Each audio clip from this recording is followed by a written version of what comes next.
Greetings, everyone. I'm Duuz-Diz-Din, and I'm back with another IDW Sonic the Hedgehog issue review. This time, it's all about that special issue 22, titled The Last Minute, Part 2. This serves as a companion issue, as these events here take place as the events of last issue are also going on. So we get to see the fall of Freedom HQ. Or should I say Restoration HQ, as Amy has been harboring the refugees that they have brought in from the various contaminations of the metal virus.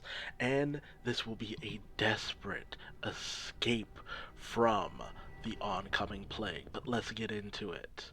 So, we get to see Amy running the show, and it's always great to see Amy running things. I don't know about you, but I really love this direction they've taken with Amy. The fact that she's in command, she's in control. Yes, a lot of people have said that she has become this stand in for Sally Acorn, but I truly like this direction that they've been going in with her because, well, Sally went through a lot of things in the Archie comics, and she had this nice foothold as a character, but as soon as that got canceled, that there was that gap that needed to be filled. Not to mention, it was obvious Sega was kind of going in this direction as well because of Boom Amy. That's the thing about a lot of the Boom characters. While they were over exaggerations of their regular character types, Boom Amy was, very responsible, very mature, very much in the know. Now they took that even further by making her kind of a know-it-all and, kind of a bit of a, you know, overly correct person, I guess you could say. But with this version of Amy, she's smart, she's cunning, she's brave, she's kind, she's a leader. Like she that admiration she always had for Sonic when she was first introduced feels like it's finally really starting to come into play here in ways that it just never really seemed to kind of come to the forefront in other forms of media. Because that was the thing. Amy admired Sonic. That was her thing. But enough of me ranting and raving. Let's get into the actual issue. Amy is keeping tabs on everyone. The various locations, how Vector and Espio went to go check to see if they could find Charmy, how Rouge is missing in action because of certain events, Silver is heading off to do his own thing. Um, Tails is at the research lab, and we know that he's meeting up with Tangle and Whisper. And we also know that Sonic is still running around grabbing data. But with everything that's been going on, we also have this nice little respite in the form of Cream. And I love the lighting in this situation because you see Amy in this, dark, shadowy section. It's mostly filled with the glow of the monitor and, represents this doom and gloom, whereas Cream is in the light. She's bright, she's colorful, she's cheery, even with everything that's going on. As Amy puts it, she's always seems to be upbeat and sunny. But Cream isn't naive. She knows what's going on, but she's trying to stay cheery for the sake of others, for the sake of not just bringing people into a deeper form of panic more so than they already are. She has to stay strong with everything that's going on, not to mention they're looking for a way to cure this virus. So hopefully at some point things will go back to normal. So that's what Cream is. She is the hope of this series. She shines bright as this glowing beacon of pureness and joy. Now then, we also end up connecting back to Lost Hex, where we see that the Zeddy are very much as we kind of all surmise. They pretty much said it outright. They're getting ready to use Dr. Starling to take over the world below. You know,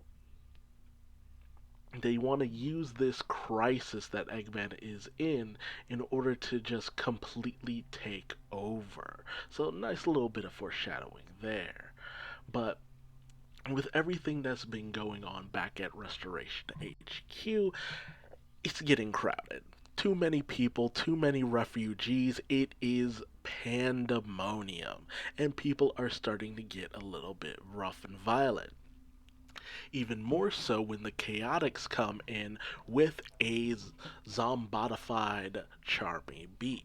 And General tries his best to make it known that they're putting everyone in danger by doing this, by bringing this dangerous entity in here.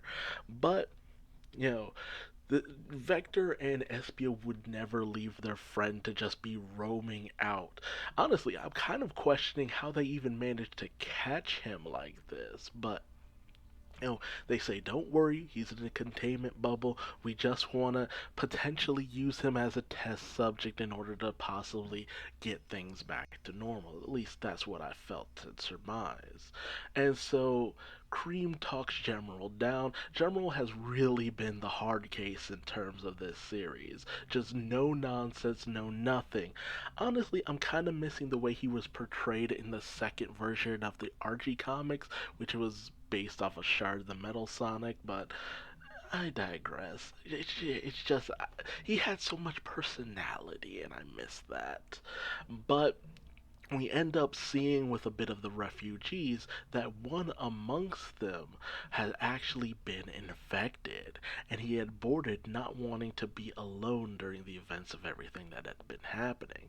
Now, why it took him so long to be mutated, it just it raises a lot of questions because we know that the virus actually does spread fairly quickly, all things considered. So it must have just got a little bit of him, and it must have been a very slow spread.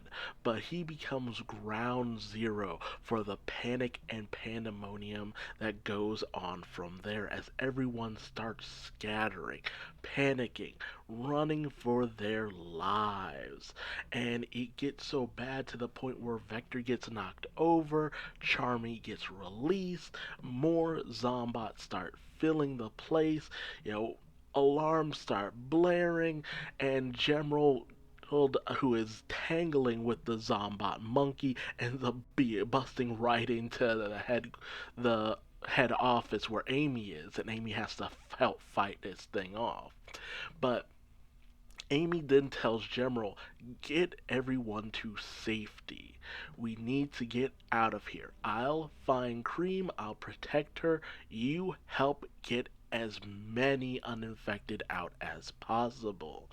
And Amy then goes in. Pico Pico hammer blazing up a storm. Like Amy just jumps in like the last action hero. It's incredible. It's amazing. And she manages to get Cream out, but not at the but at the loss of Vanilla, who does her best in order to keep Cream safe up until she's overrun by the Horde. And it's just such a sad moment. That's the thing about zombie stuff. It's that moment of loss.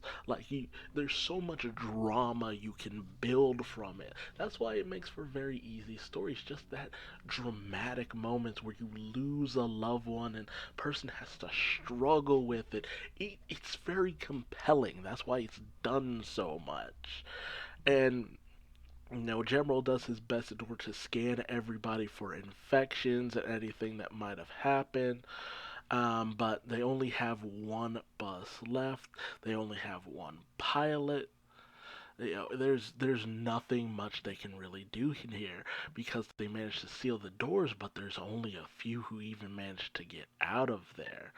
And as they're sealing everything up, the Zombot Charming manages to make his way in, and Vector, feeling responsible for unleashing his little buddy upon everyone, takes the hit basically in order to keep everyone safe. So he locks himself away behind the wall with the Zombat Charmy. He makes the heroic sacrifice. Like, dude, Vector was an MVP in this situation. And it's really such a tragic moment. And the way it hits Espio like that. Like, Espio is just broken up about this situation, and it's a horrifying moment because it's just like you didn't see it coming.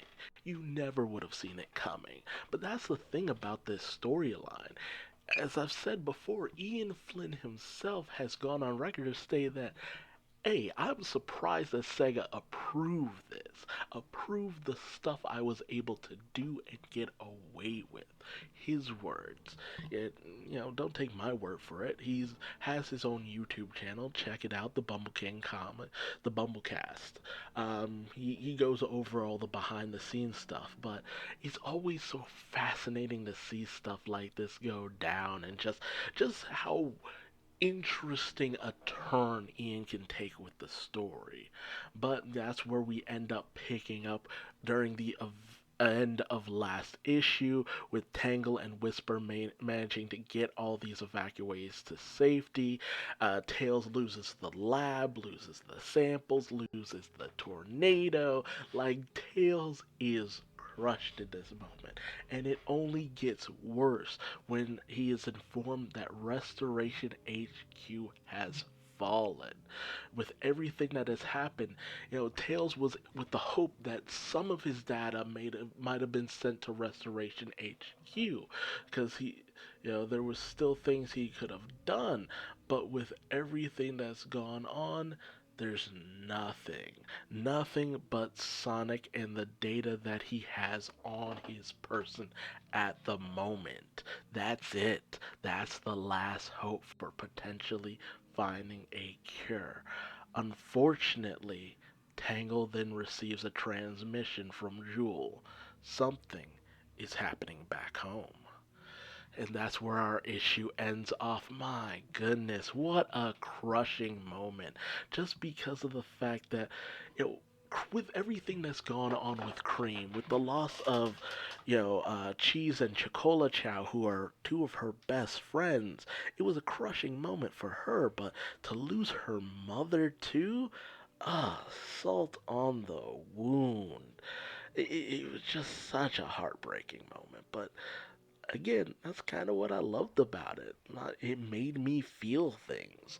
It's a cheap way of making me feel things, I have to admit, but I mean, that's why people love The Walking Dead so much. It was just, it really had such great emotional beats that really made you feel for these characters.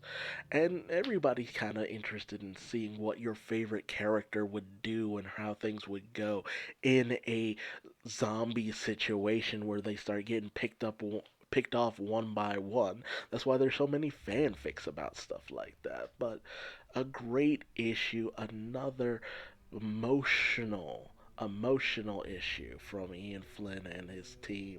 The IDW team has been killing it with this book. I can't wait to see how things get resolved, but it definitely is going to be a hard fought battle with everything that's been going on.